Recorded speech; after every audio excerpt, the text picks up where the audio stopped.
Bienvenue tout le monde.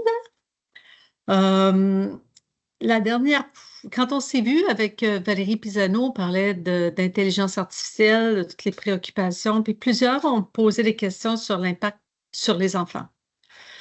Euh, donc, on avait plus ou moins de réponses la dernière fois, donc j'ai suggéré d'organiser cet événement avec Sylvana et Richard.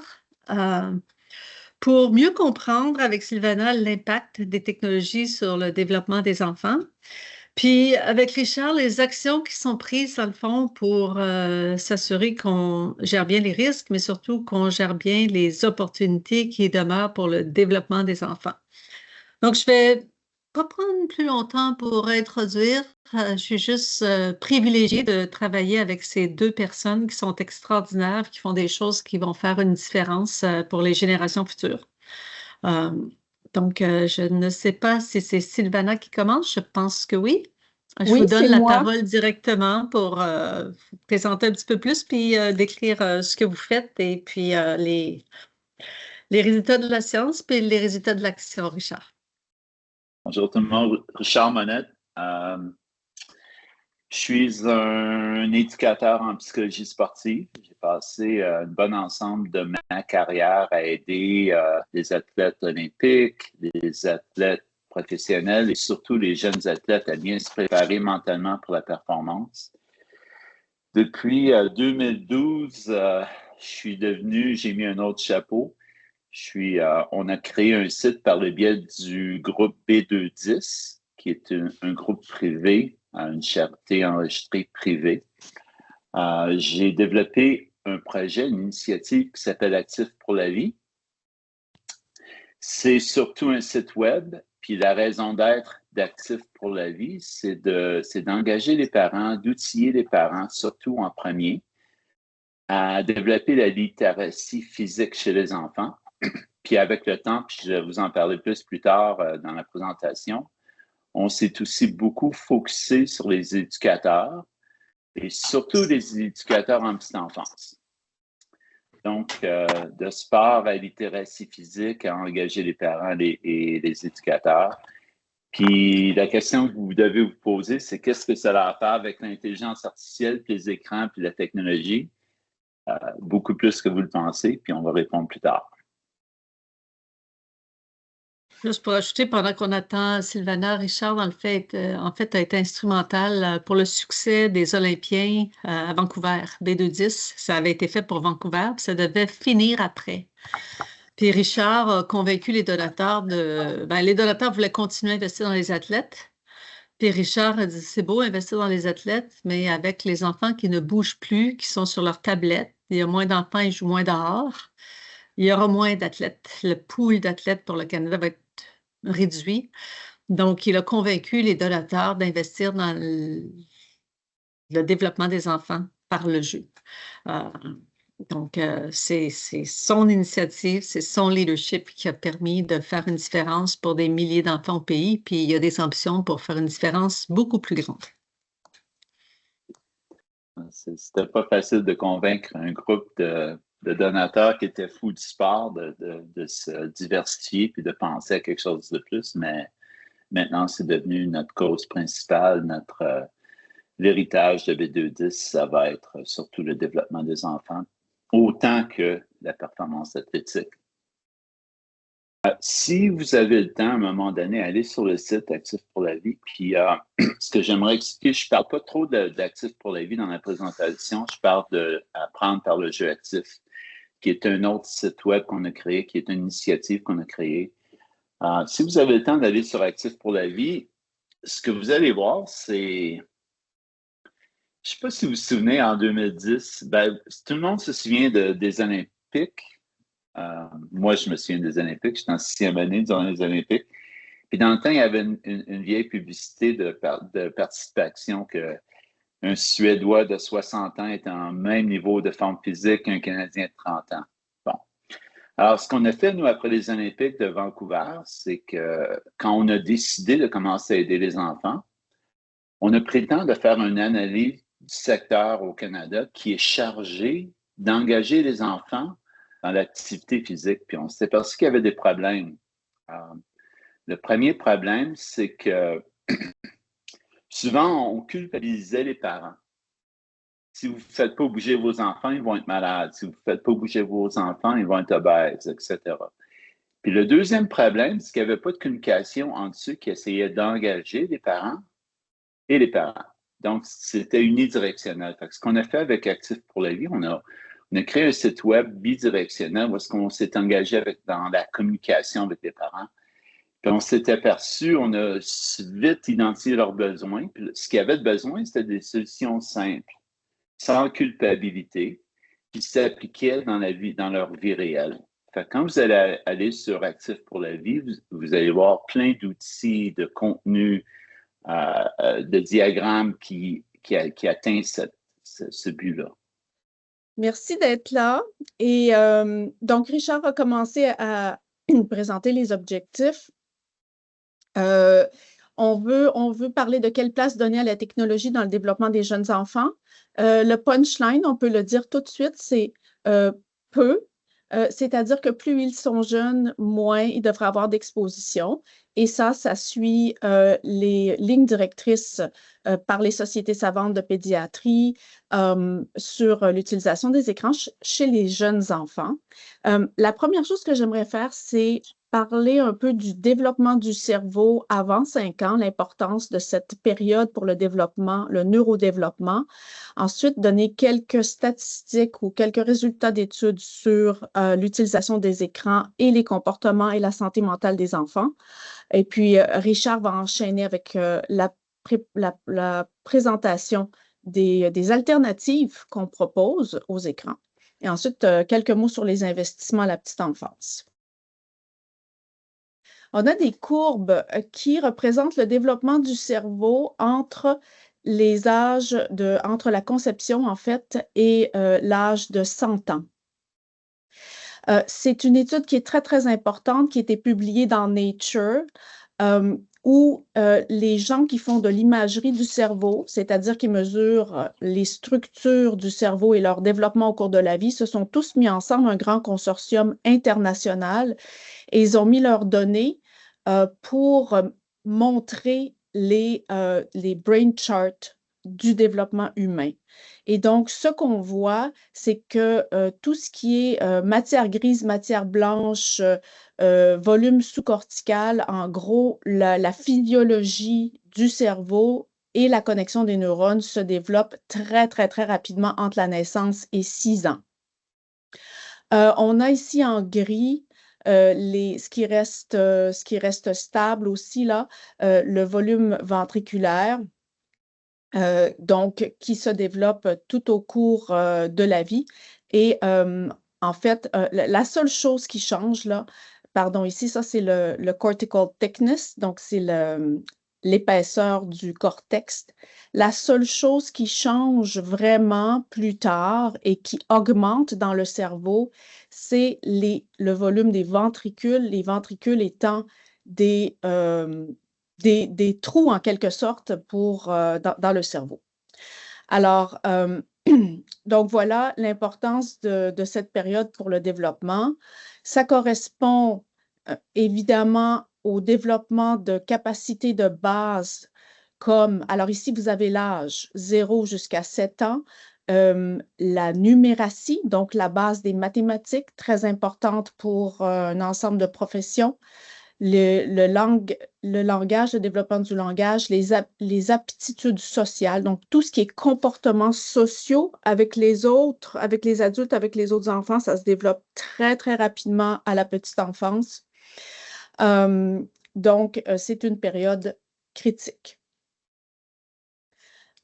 Alors, plus concrètement, dans le cerveau du jeune enfant, on a un ensemble de neurones. Ici, vous voyez des neurones, les cellules du cerveau, qui sont une espèce de fouillis au départ, et les connexions se forment en fonction de ce que l'enfant vit, en fonction de ses expositions.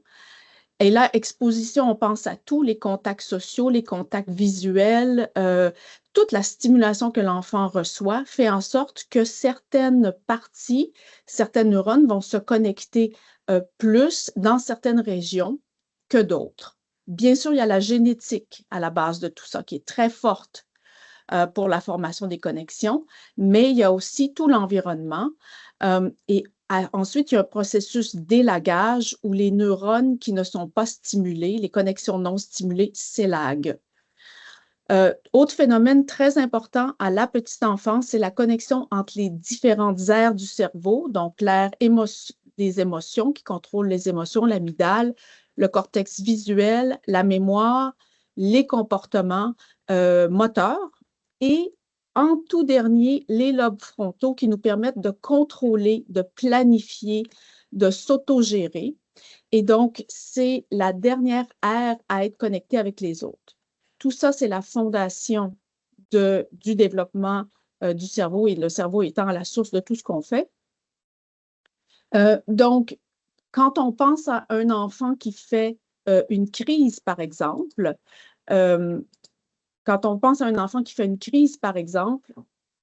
vers 2-3 ans, il y a les temper tantrums. Eh bien, ce n'est pas que cet enfant ne veut pas contrôler ses comportements. Ses émotions sont très fortes, bien développées, cortex émotif, mais le contrôle des émotions n'est pas connecté. Donc, ce n'est pas qu'il ne veut pas, c'est qu'il ne peut pas contrôler son comportement. C'est des choses qui arrivent plus tard dans le développement et qui doivent être soutenues par un environnement qui permet d'apprendre des habiletés de gestion des émotions et de contrôle de soi. Alors, ici, on a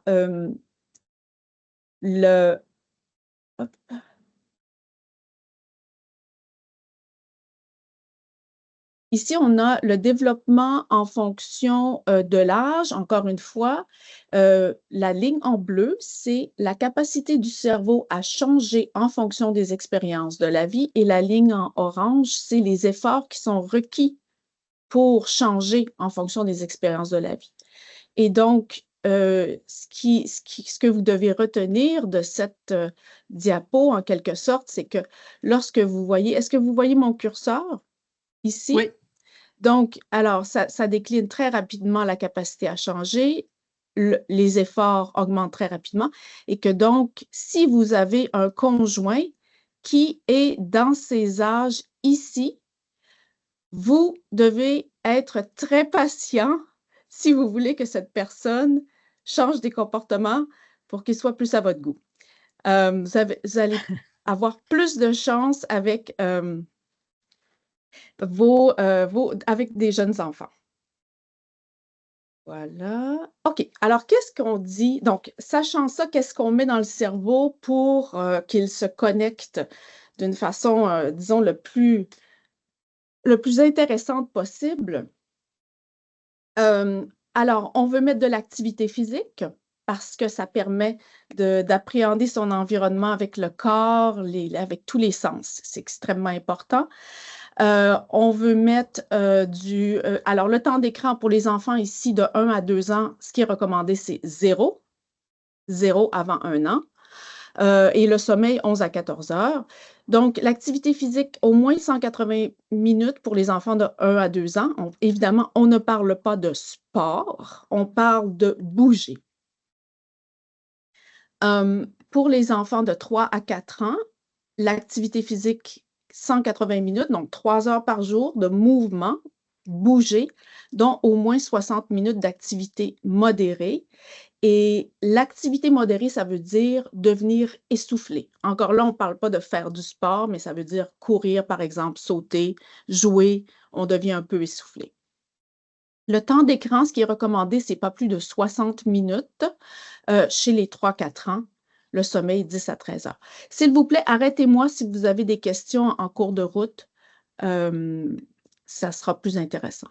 Donc, qu'en est-il dans la vraie vie? Est-ce que les gens, au jour d'aujourd'hui, se conforment aux lignes directrices? La réponse, d'une façon générale, c'est non.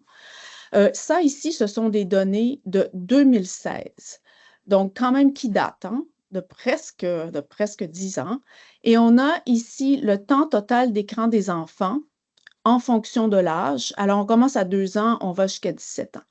Donc, à 2 ans, on a déjà un bon 2 heures en 2016. Et les données indiquent, je vous le confirme, que le temps d'écran a sensiblement augmenté chez les enfants, les jeunes et même chez les adultes depuis, on dit depuis la pandémie, mais ça correspond à l'utilisation plus large du cellulaire, etc. Alors, à 17 ans, on est à 4,5 heures en moyenne pour tous les types d'écran. Et là, on parle de loisirs. Donc, utilisation pour le loisir, on ne parle pas d'utilisation pour l'école. Pour les 2-5 ans, ce qu'on voit ici, c'est que les enfants qui n'ont aucune utilisation des écrans entre 2 et 5 ans, voici leur pourcentage de low well-being, donc de tempérament, disons, un peu difficile, donc ne récupère pas lorsqu'il a des épreuves, perd le contrôle, fait des temper tantrums, des crises, et ne peut se calmer lorsqu'il est excité. Alors, ce qu'on voit, c'est que peu d'écran, 1 heure, 2 heures. À partir de 3 heures, les enfants de 2-5 ans commencent à avoir plus de difficultés comportementales. Le pourcentage d'enfants et de jeunes pas intéressés à apprendre en fonction donc un peu blasés, là, en fonction d'utilisation des écrans. Donc, on a ceux qui n'utilisent pas du tout. Vous allez voir, là, je vais présenter 3-4 diapos de ce genre-là. On a une espèce de U ici, là, où les enfants qui sont exposés à très peu d'écran ont un certain pourcentage de problèmes, là, si on peut dire. Et ensuite, ceux qui utilisent 1 heure, 2 heures, donc une utilisation très, très modérée, ça va quand même assez bien. Et puis ensuite, ça continue à remonter. Donc, c'est-à-dire qu'après 2 heures, là, entre 2 heures et 7 heures de temps d'écran, on commence à avoir des problèmes et c'est pour tous les groupes d'âge. Les 2-5 ans, les 6-10 ans, les 11-13, les 14-17. S'il vous plaît, dites-moi si c'est pas clair. Donc, on a aussi ne peut rester calme lorsqu'interpellé. Encore une fois, il y a une augmentation. Plus il y a d'écran, plus le jeune a de la difficulté à rester calme, que ce soit les 6-10 ans, 11-13, 14-17. On a ce phénomène de U encore, ne termine pas ce qu'il a commencé. Diagnostic d'anxiété ou de dépression. OK? Alors, on a une proportion un petit peu plus élevée de diagnostics chez les non-utilisateurs zéro et ensuite, 1 heure à 2 heures, ça va quand même assez bien. Puis, ça manque beaucoup le taux de diagnostic anxiété, dépression avec l'utilisation. On est à 7 heures d'utilisation ici. C'est 40 000 personnes qui ont répondu à ces sondages, donc c'est quand même assez fiable. Reçoit un traitement en santé mentale, donc le même patron, ceux qui n'utilisent pas beaucoup, pas du tout, une certaine proportion, et ça augmente par la suite avec plus d'utilisation. Donc, le point, en fait, un point qui est intéressant quand on regarde ça, c'est le fait qu'on semble voir que ceux qui ont une utilisation très modérée, les jeunes qui ont des utilisations très modérées, et ça, on peut beaucoup l'attribuer aux parents, n'est-ce pas? Parce que c'est l'utilisation pour les loisirs, vont mieux que ceux qui n'utilisent pas du tout ou ceux qui utilisent énormément.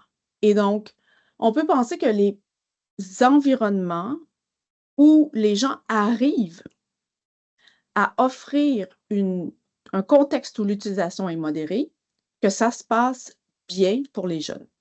Mais je pense qu'on est tous conscients qu'une utilisation modérée, c'est très, très difficile à organiser. Très difficile à organiser, surtout lorsque les jeunes deviennent ados, c'est très difficile. Donc, j'aimerais quand même rappeler que plus ça change, plus c'est pareil, c'est-à-dire qu'on peut parler en ce moment d'une espèce de panique morale, une panique technologique où la définition de panique morale, c'est qu'un segment de la société estime que le comportement ou les choix moraux d'autres personnes au sein de cette société représentent un risque important pour la société dans son ensemble.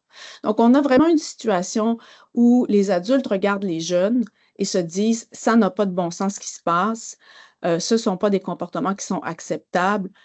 Et que ça a toujours été comme ça. Ici, on a Platon, 254 à 184 avant Jésus-Christ, qui disait par rapport aux sundials, donc les horloges, la nouvelle façon d'identifier quelle heure il est, The gods cursed the man who first found out to distinguish the hours. Alors, à l'époque, c'était, on a appris à calculer les heures et ça faisait en sorte que tout le monde devait se conformer à un certain horaire et ça a créé une panique ou en tout cas une grande préoccupation dans la population, ce nouvel outil qui permettait de compter les heures. Puis évidemment, on a des situations similaires quand la radio est apparue, quand la télévision est apparue. Alors, les nouvelles technologies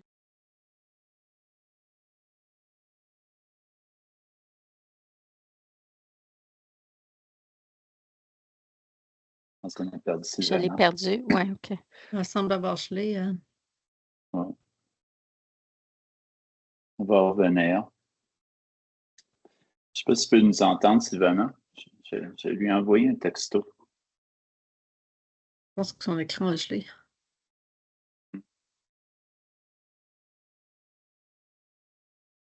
Ce que ça démontre, somme toute, c'est que les intuitions de pas mal toutes les femmes dans la salle la dernière fois étaient fondées. Les préoccupations sur le numérique, le développement des enfants, des petits-enfants, la recherche est très, très claire sur les implications. Donc, J'ai ça va être commencé. ça va j'ai être encore lancé plus dans la- intéressant de t'entendre, Richard, pour voir ce que toi tu suggères pour pallier à ces défis. Ben, Les outils. Sylvana va revenir, mais en attendant, oh, c'est Sylvie. En attendant, si on fait un sommaire de ce que Sylvana a présenté, c'est que les enfants qui n'utilisent pas du tout ont des problèmes. Ce serait intéressant de savoir pourquoi. Les enfants qui utilisent beaucoup ont des problèmes. Fait que ça, quand on parle de technologie, c'est le sommaire que j'en tire, puis c'est cette forme de U. Mais ce qui est encore plus important, c'est qu'il faut s'attarder aux bons problèmes. Moi, ce qui me frappe le plus dans la présentation de Sylvana, c'est le développement optimal du cerveau chez l'enfant et l'être humain. Puis comme vous avez vu, ça se passe en petite enfance surtout. L'architecture, la structure du cerveau est développée, proprement développée en petite enfance. Puis c'est un peu mélangeant parce qu'on parle de concepts comme littératie, numératie qui se développent en petite enfance. Puis ça nous pousse à vouloir asseoir les enfants pour qu'ils apprennent à compter, à les asseoir pour qu'ils apprennent à écrire, mais c'est l'inverse qu'il faut qu'il se passe. Le cerveau se développe pleinement quand les enfants bougent et non quand ils sont assis. Puis quand vous faites le lien avec la technologie, quand vous faites le lien avec l'intelligence artificielle, quand vous commencez à parler de l'utilisation d'écran, ce qu'il faut s'assurer en petite enfance, c'est que les enfants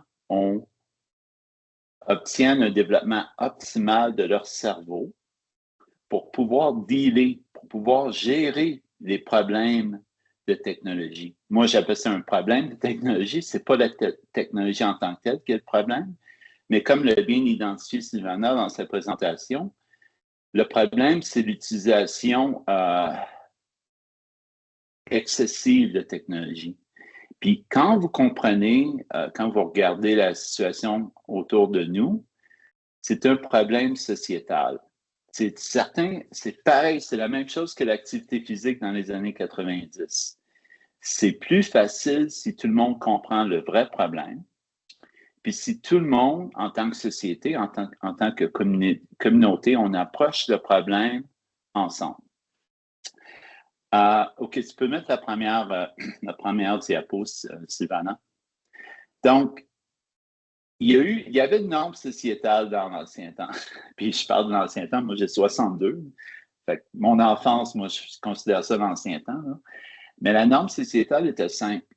Ma mère me disait d'aller jouer dehors, puis quand j'allais dehors, il y avait plein d'enfants, tous les âges. Puis qu'est-ce qu'on faisait? Ben, comme vous le savez, probablement plusieurs de vous ont fait la même chose, on jouait. Cette norme sociétale, elle existe depuis... Oh, attends une seconde. OK. Ouais. Elle existe depuis très, très, très, très, très longtemps. Je n'ai pas pu trouver de photos préhistoriques. Il n'y avait pas de photographie dans le temps, mais ça existe depuis qu'on est des humains. Puis, c'était une norme sociétale qui était transmise de génération en génération, puis elle n'était pas nécessairement intentionnelle.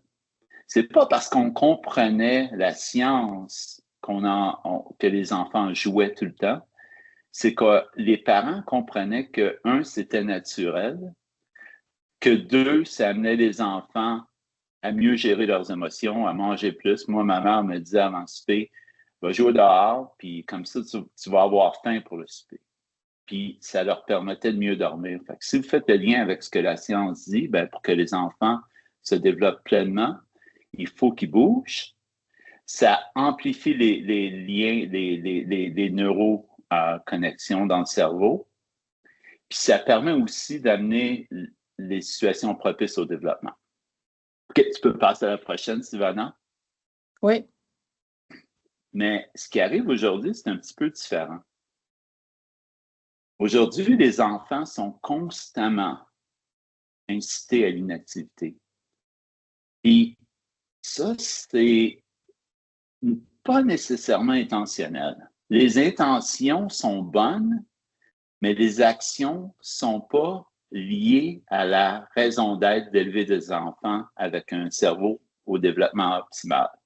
Je vais vous donner un exemple. Quand un enfant dans un centre d'achat, par exemple, commence à pleurer, que leurs parents leur donnent un écran ou un iPad, ça règle le problème dans le court terme. L'enfant se calme, mais c'est une incitation à l'inactivité physique. Fait que quand vous pensez dans notre société combien de fois ça se passe entre le 0 et le 5 ans, par exemple, un enfant peut être incité, je ne sais pas moi, 10 000, 50 000, je ne sais pas combien de fois, mais l'enfant est constamment incité à se calmer, à rester calme puis à ne pas bouger. C'est la même chose quand on parle dans certaines écoles, dans certaines garderies où est-ce que les enfants n'ont pas le droit de courir parce qu'on a peur qu'ils se blessent. Où est-ce que les enfants dans certains parcs n'ont pas le droit de jouer avec un ballon. Surtout les très dangereux ballons de plage. Quand on conduit nos enfants partout, puis en plus, on les calme dans la voiture. Puis quand tu as des garderies, comme là, il y a un petit signe en bas à gauche que j'ai trouvé dans une garderie anglophone, puis il y en a dans les francophones aussi, là, où est-ce qu'il explique que quand il pleut, on ne va pas dehors. Parce que, naturellement, les enfants de 0 à 5 ans se font à la pluie. Alors ça, c'est où est-ce qu'on en est aujourd'hui. Puis encore là, c'est comme l'activité dans le temps. C'est pas intentionnel. C'est pas qu'il y a une conscience intentionnelle qu'on va calmer les enfants, qu'on va les empêcher de bouger. Fait que c'est quoi la solution? Bien, la solution, c'est la diapo suivante. En tant que parent, puis en tant que société, tu peux... oui, c'est ça. En tant que parent puis société, il faut outiller les parents et les éducateurs. Puis j'inclus les éducateurs là-dedans parce que c'est super important, à inciter les enfants au jeu actif. Puis j'ai mis le mot anglais « nudger »,« to nudge ». Je n'ai pas trouvé de pendant en français exactement. C'est comme donner un coup de pouce. Mais en psychologie, le concept de nudging est très important. Nudging, ça veut dire qu'on fait quelque chose d'intentionnel pour amener les gens à prendre une bonne décision. Par exemple, dans une université américaine, à la cafétéria, le placement des aliments plus sains va être prominent, puis les aliments moins sains vont être placés une place sur des étages qui sont moins visibles. Ça, c'est un nudge. C'est intentionnel de la part de l'université de placer les produits à une certaine place pour inciter les étudiants à choisir, à faire de meilleures décisions par rapport à leur alimentation. Fait que nous, à Actifs pour la vie, ce qu'on fait, c'est qu'on essaie de nudger, d'outiller les parents et les éducateurs à nudger, à inciter, à donner un coup de pouce aux enfants pour qu'ils s'engagent plus souvent dans le jeu actif. Pourquoi? Parce que c'est plaisant, c'est naturel, c'est bon pour leur cerveau, c'est bon pour leur physique. Puis la littératie physique, c'est quoi? Ben, c'est plus que juste l'activité physique. C'est d'être conscient que quand on incite les enfants à s'engager dans le jeu actif, on essaie de développer pas vraiment leur capacité à faire des push-ups, par exemple, ou à être capable de lancer un ballon dans un panier, mais plutôt de les amener à bouger d'une façon qui vont leur donner les habilités, les compétences à bouger, la confiance. Pensez-y pendant une seconde. Un enfant qui n'a pas confiance dans ses capacités physiques dans une cour d'école, qu'est-ce que ça fait? Ça ne bouge pas. Puis aussi, l'envie de bouger. Moi, on a eu une discussion avec mon équipe. Moi, en tant que personne française, je travaille avec des Anglais. Je vais mettre l'amour de bouger, mais ils me disaient que c'était trop francophone de parler de love of moving. Mais c'est ça qu'on veut. C'est pas juste d'amener les enfants à bouger, c'est la façon dans laquelle on le fait. OK, tu peux aller à la prochaine. C'est une citation de Jonathan Haidt, qui est un psychologue social qui a écrit le best-seller La génération anxieuse, qui parle de l'effet des réseaux sociaux sur les enfants. Moi, j'adore cette citation-là parce que c'est le sommaire de tout ce qu'on doit faire. Tous les mammifères ont besoin de jeux libres actifs et en grande quantité pour développer leur cerveau pendant l'enfance et les préparer à l'âge adulte. Ça, c'est un fait pour moi indéniable. Tous les scientifiques à qui j'ai parlé dans le domaine me disent « Ouais, c'est vrai, en grande partie. » Mais c'est ma raison d'être dans mon travail, c'est ça. C'est qu'on ne peut pas nier notre ADN, on ne peut pas nier les faits. Puis, un des problèmes, c'est qu'on voit l'activité physique juste comme physique. Mais c'est beaucoup plus que ça. C'est ce que Jonathan Haidt essaie de promouvoir dans son message. C'est pour développer leur cerveau, pour être prêt à être des bons adultes. Quand on pense à nos enfants aujourd'hui, si tu prends un enfant de 5 ans, là, ou un enfant de 2 ans, ou un enfant d'1 an, on ne sait pas ça va être quoi le futur dans 2 ans. On n'a aucune idée. Peut-être qu'il va y avoir des tarifs, peut-être qu'il n'y en aura pas, on ne sait pas. Mais il y a plein de changements qui vont se passer dans les prochaines années qu'on ne peut pas prévoir. Tu peux aller à la prochaine diapo. Alors, cette diapo-là, le but, c'est pas que vous ayez le temps de tout lire, mais c'est vraiment de porter attention à une chose. Quand on parle, c'est trop petit sur mon écran, j'ai regardé mon écran à moi. Quand on parle de la petite enfance, ce qui est important, c'est que les enfants acquièrent les compétences qui vont les aider à gérer le monde technologique, l'ère technologique, l'ère de l'intelligence artificielle. Puis ça, ben, c'est tous par rapport à ce qu'ils doivent apprendre à structurer leur cerveau dans la petite enfance. Fait que si vous regardez les compétences qui sont développées grâce à l'apprentissage par le jeu actif en petite enfance, naturellement, il y a des compétences physiques, mais c'est juste le début. Ce qu'il faut comprendre, c'est que le jeu actif en petite enfance, ça amène à développer des compétences sociales et émotionnelles. Fait que si vous prenez, par exemple, l'autorégulation, la confiance et l'estime de soi, la résolution de conflits, la coopération, ça, c'est des compétences essentielles pour faire face au monde qui s'en vient, au futur. Ensuite, les compétences cognitives, résolution de problèmes, créativité, imagination, pensée critique, développement linguistique. Il n'y a pas de compétences plus importantes quand on fait face à l'intelligence artificielle, d'après moi, que la pensée critique. C'est ce qui nous manque grandement dans notre société aujourd'hui. Ce n'est pas en assoyant un enfant de 3 ans puis lui apprendre à faire des maths qu'on va développer la pensée critique chez les enfants, c'est à les amener à s'engager dans le jeu actif et libre. Puis finalement, ben, le développement des compétences de fonction exécutive, ça, c'est encore plus important pour moi. Penser à la mémoire de travail, la flexibilité cognitive. Si on n'a pas de flexibilité dans notre monde cognitif, puis on n'est pas capable d'avoir de pensée critique, puis on n'est pas capable de partager avec d'autres, on a un problème. On embarque dans les réseaux sociaux. On embarque dans tout ce qui nous est présenté. On n'a pas de défense. Puis, fait que le but, c'est de comprendre que quand on parle de développer ou de développer les enfants par l'apprentissage, par le jeu actif, c'est beaucoup plus que juste du côté physique. Tu peux aller à la prochaine, mais je ne joue pas de vidéo tout de suite. Alors, la diapo avant, c'était compliqué, mais là, je vais vous demander de regarder une vidéo qui dure à peu près 35 secondes.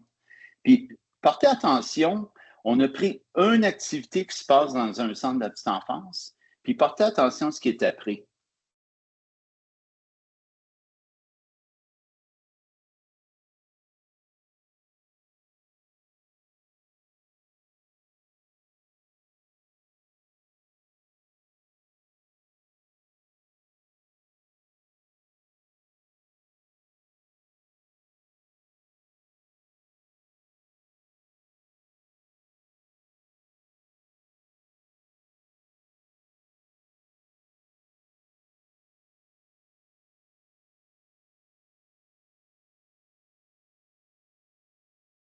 Il y avait une petite musique intéressante dans la vidéo, mais on n'a pas entendu. Mais vous avez vu en 30 secondes, une activité physique simple démontre comment les enfants peuvent se développer à tous les niveaux.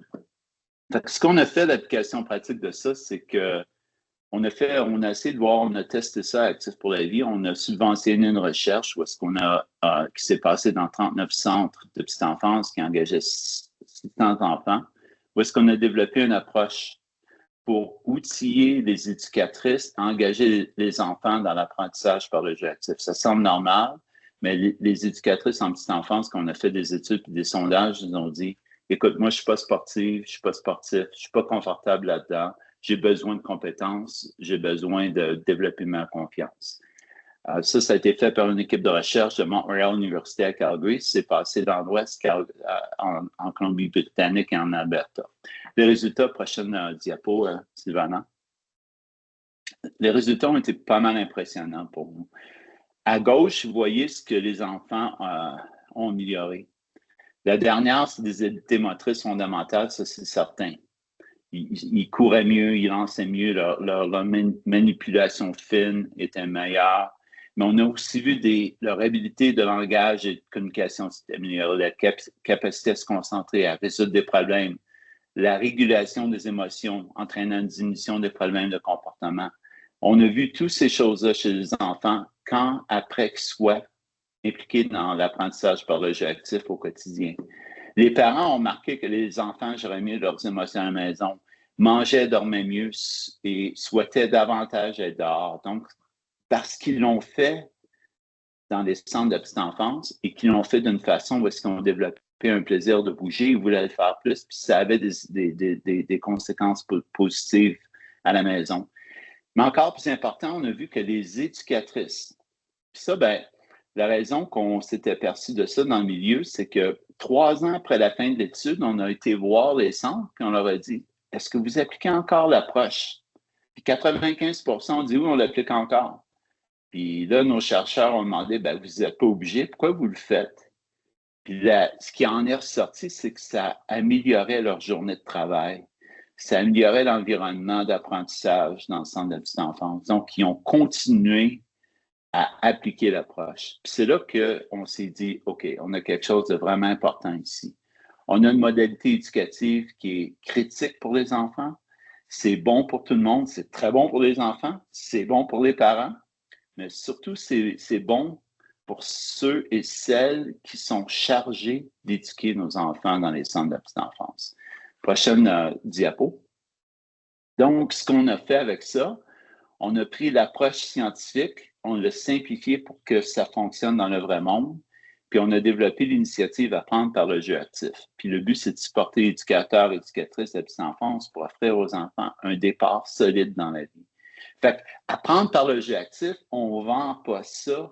Ben, on ne le vend pas, j'en parle un peu plus, ça, mais on ne vend pas ça comme une façon d'amener les enfants à bouger, mais on vend ça comme une façon d'aider les enfants à développer de façon optimale leur cerveau en petite enfance pour qu'ils soient prêts à faire face au futur.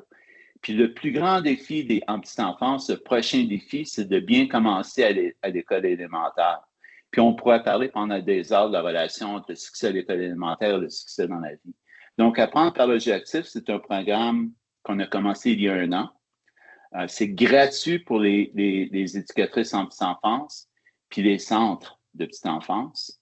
C'est financé par le secteur privé. Donc, ce qu'on fait, j'ai Anne-Marie et d'autres membres sur mon comité d'administration travaillent corps et âme à engager des femmes et des hommes d'affaires dans ce projet-là pour subventionner l'apprentissage, qui est du développement professionnel, du mentorat et des ressources pour les éducatrices et éducateurs, pour que ça soit gratuit, pour qu'il n'y ait pas de barrière à développer les enfants.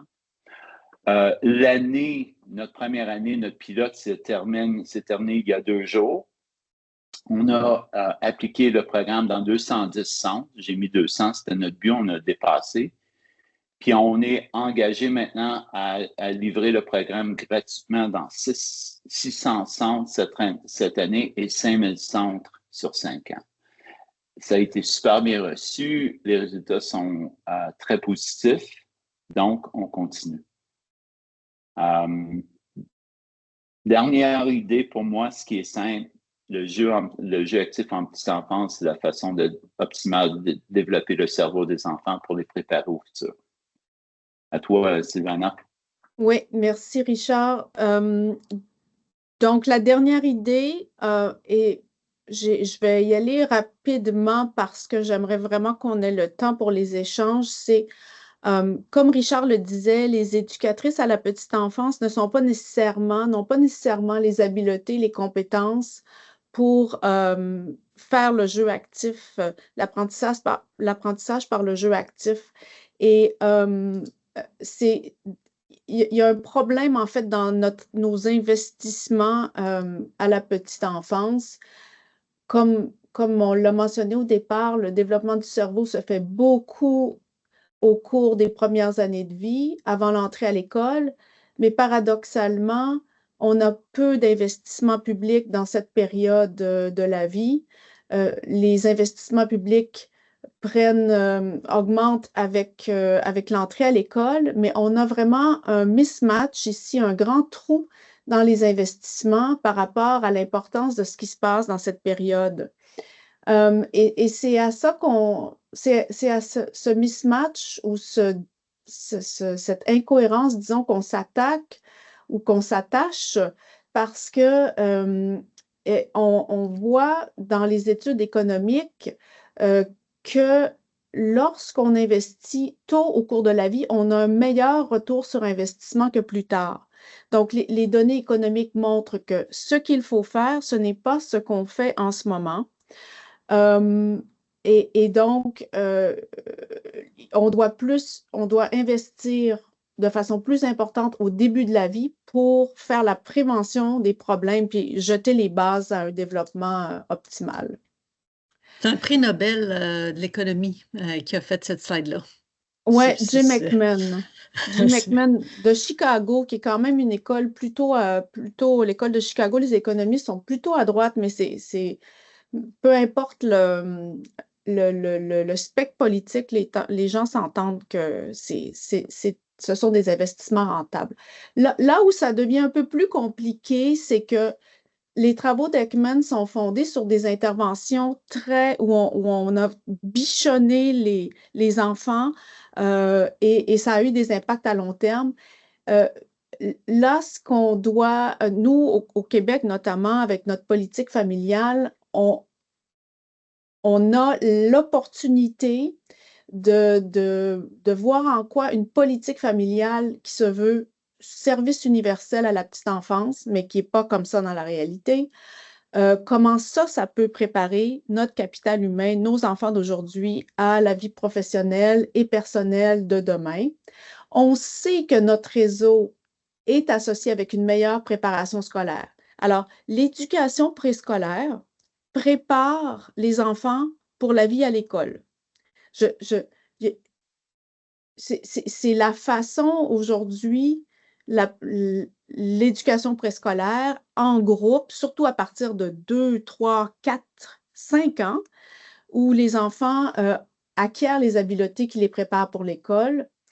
Donc, ils ont un meilleur développement social, émotif et cognitif, puis ils ont une meilleure probabilité de terminer leur secondaire s'ils fréquentent le réseau québécois d'éducation préscolaire. Là, on parle surtout des centres structurés avec une bonne formation des éducatrices. Et on est en train de calculer les coûts du décrochage en fonction de comment la préparation scolaire réduit le risque de décrochage. Donc, on estime là, on estime les coûts qui sont associés avec la fréquentation d'un service d'éducation préscolaire. Puis, en fait, étant donné ce que ça prévient du décrochage scolaire, on a des chiffres qui sont dans cet ordre-là. Donc, par exemple, on a une limite inférieure, on a un grand intervalle de confiance, là, on travaille là-dessus, mais ça irait des économies des pertes de revenus fiscaux de 320 millions jusqu'à 924 millions. Au Québec, 35 millions à 109 millions. L'impact sur le PIB de ne pas fréquenter un service d'éducation préscolaire serait de 5,9 millions jusqu'à 17 millions au Canada, 579 millions à 1,8 million au Québec. Donc, on est en train de raffiner ces chiffres-là dans un projet qu'on fait avec des économistes de Cyrano, le groupe dont Anne-Marie fait partie. Mais d'une façon générale, le message qui est véhiculé par les économistes et les spécialistes du développement, du neurodéveloppement, c'est que le cerveau des enfants, c'est comme un fonds de pension et que plus on investit tôt, meilleur est le retour sur investissement. Vous avez tous Voilà. compris qu'elle parlait de milliards et non pas de millions. Hein?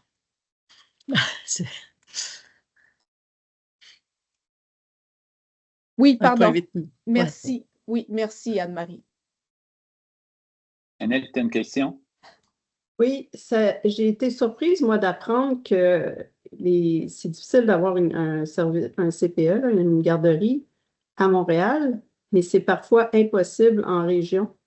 J'ai une employée depuis qu'elle a eu son bébé, elle est pas loin, le Vaudreuil-Soulanges. Elle trouve pas de garderie. Puis elle travaille 2 jours semaine, 3. Je suis obligée de la faire travailler sur un chantier. Elle n'a plus le temps de venir au centre-ville. Moi, j'en reviens pas. Je ne pensais pas que ça existait, ça. Puis elle espère à 18 mois d'en trouver un, parce qu'il paraît que c'est plus facile à 18 mois. 18 mois. Oui, oui. Oui, les places pour les poupons manquent particulièrement parce que les ratios sont différents et les poupons, c'est 12 mois et moins. Donc, c'est une éducatrice pour 5 poupons. Alors, il y a moins de place pour les poupons.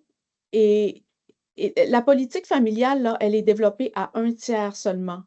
En 1997, Pauline Marois a voulu mettre en place cette politique familiale, Camille Bouchard et Pauline Marois, pour favoriser l'équité des chances des enfants, favoriser le travail des mères, et ça a marché complètement, c'est-à-dire que le Québec avait le plus faible taux d'emploi chez les mères du Canada et maintenant on a un des taux les plus élevés. Donc, ça a eu des impacts sur l'emploi des mères et sur l'économie qui sont indéniables. Par contre, on n'est pas rendu, on n'a pas développé le réseau à 100%, on a juste 30% des places qui sont CPE. 30%.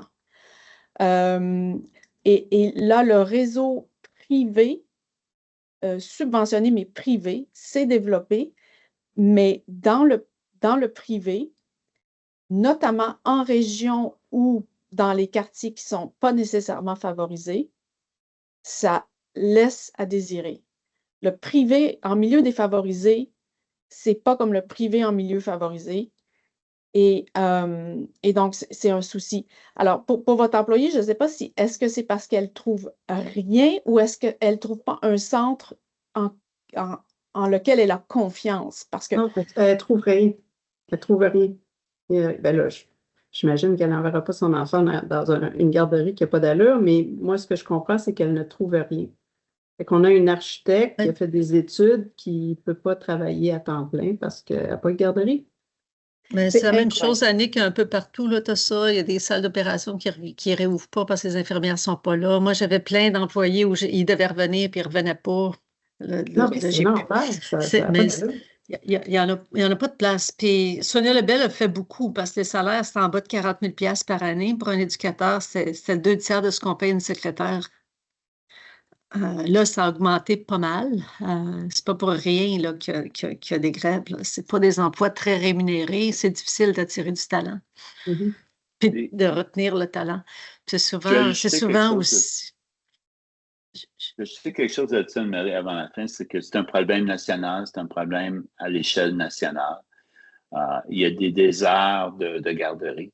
Mais le problème est le même. On continue, les sociétés, la société, les provinces continuent à travailler là-dessus. Mais ce qu'il faut changer, c'est notre perception de l'importance critique de l'éducation en petite enfance.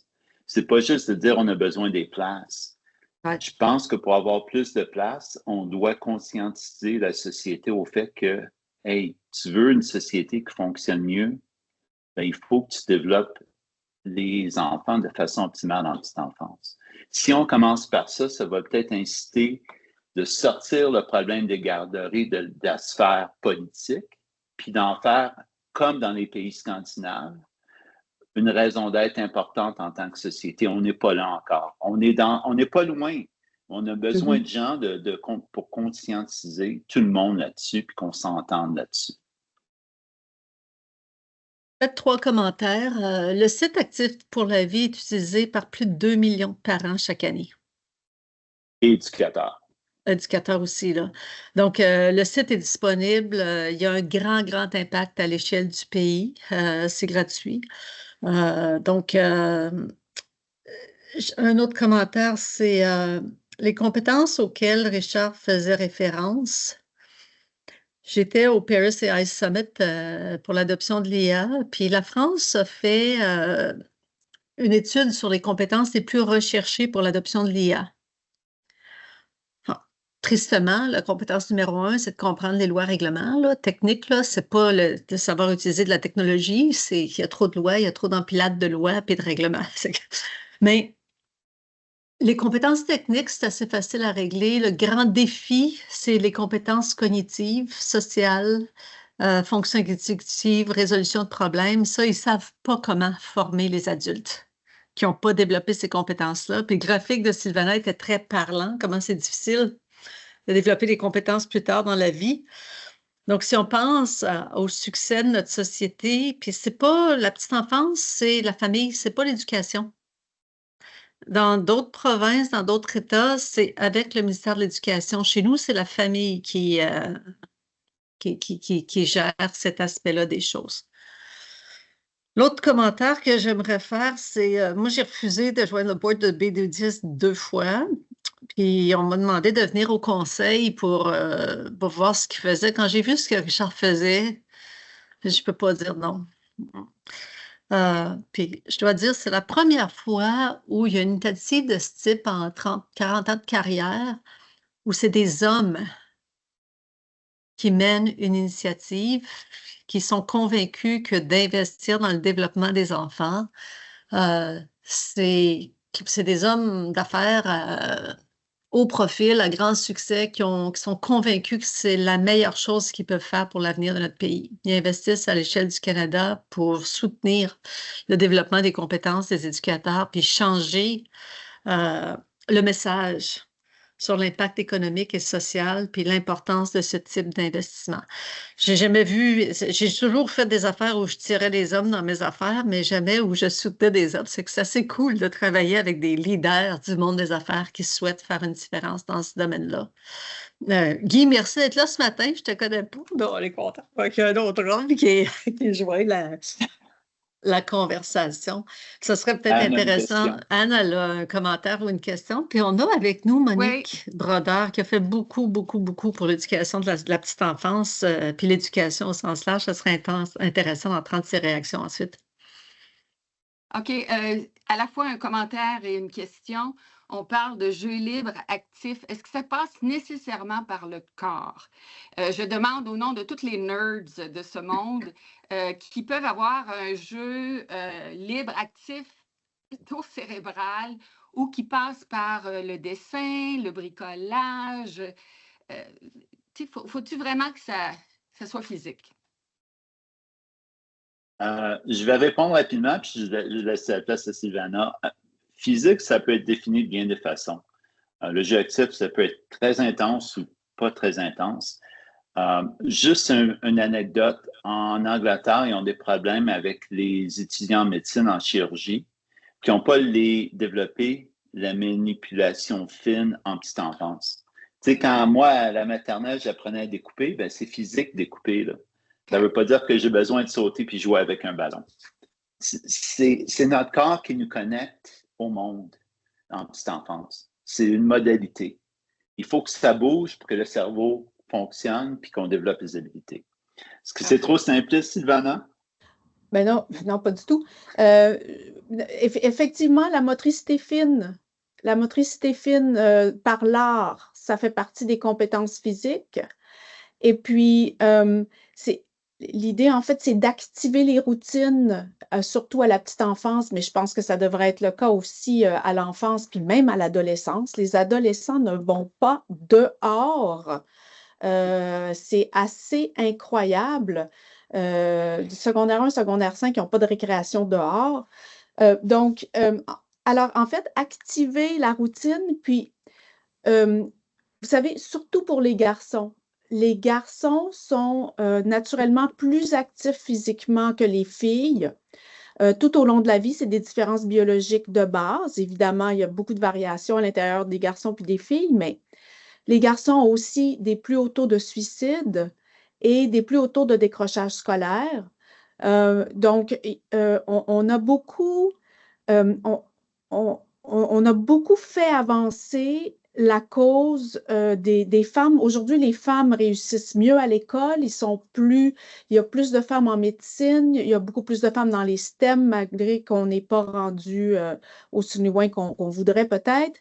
Mais les garçons traînent vraiment de la patte et on ne peut pas avoir une société où il y a un des deux genres ou sexes qui traîne de la patte. Ça ne peut pas fonctionner. On ne peut pas aider un au détriment de l'autre. Alors, ces initiatives de jeux actifs, étant donné que c'est, comme Richard le présente, c'est pas des choses qui sont imposées. Il y a beaucoup d'interprétations aux activités qui sont proposées. Donc, les garçons, les filles peuvent le faire et les éducateurs et parents peuvent tous faire comme l'interprétation qu'ils veulent du jeu. Et ça va faire naturellement que les garçons qui veulent plus bouger physiquement vont le faire, puis les autres qui veulent faire plus des choses de motricité fine ou d'activité calme peuvent le faire aussi. Il y a de la place pour personnaliser les affaires selon les enfants. Puis il ne s'agit pas de faire jouer au ballon chasseur les filles qui ont peur du ballon. C'est pas de ça qu'il s'agit.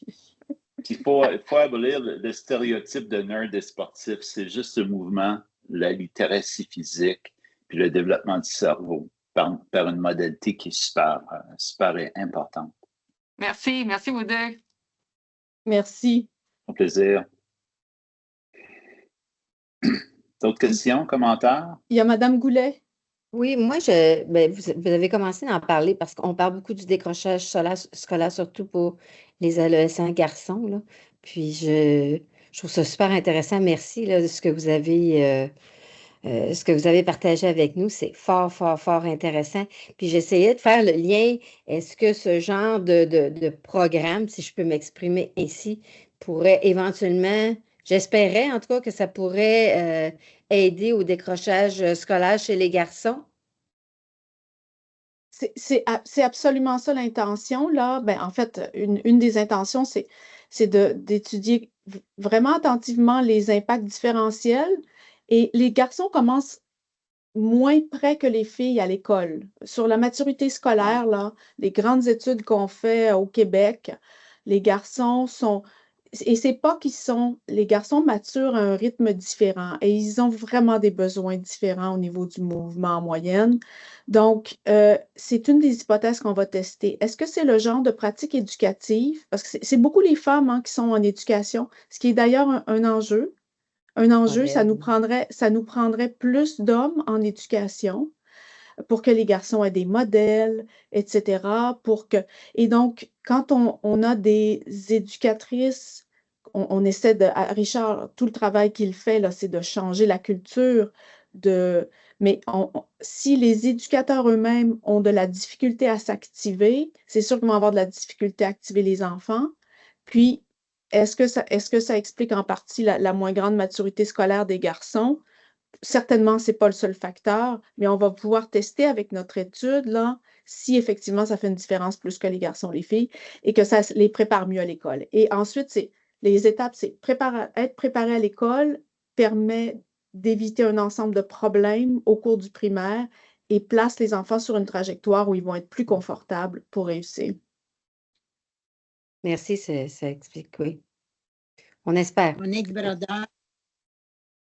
Donc, je pense que ça répond un peu aux questions qui ont été soulevées lors de la dernière présentation sur l'intelligence artificielle. Puis, probablement que ça vous fait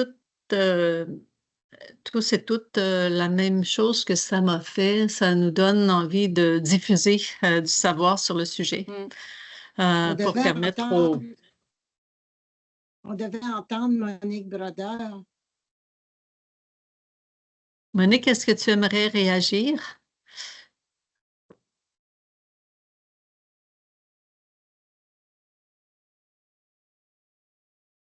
Et puis là. Monique, tu es toujours là. Si tu souhaites, Monique, c'est une sommité dans le monde de l'éducation qui a fait beaucoup sur l'alphabétisation, entre autres des petits-enfants, puis qui est maintenant au ministère de l'Éducation, Éducation supérieure, donc toute l'administration, tous les requis pour le succès éducatif, c'est son champ d'expertise également.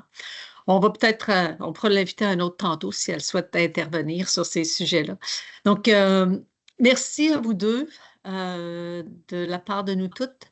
On me demandait si les diapositives pourraient être disponibles. Je présume que oui. Puis, on va aussi partager le lien pour l'enregistrement que vous pourrez diffuser à vos contacts pour celles qui n'ont pas pu venir ou pour celles qui auraient voulu venir puis qui n'ont pas pu participer ce matin. Un grand merci, Sylvana et Richard. Merci pour l'invitation. Merci beaucoup. Merci beaucoup, bonne journée. Merci beaucoup, Anne-Marie. Oui, merci, Anne-Marie. Avec plaisir. Merci. Bye bye. Au revoir. Bonne journée. Bonjour. Au revoir.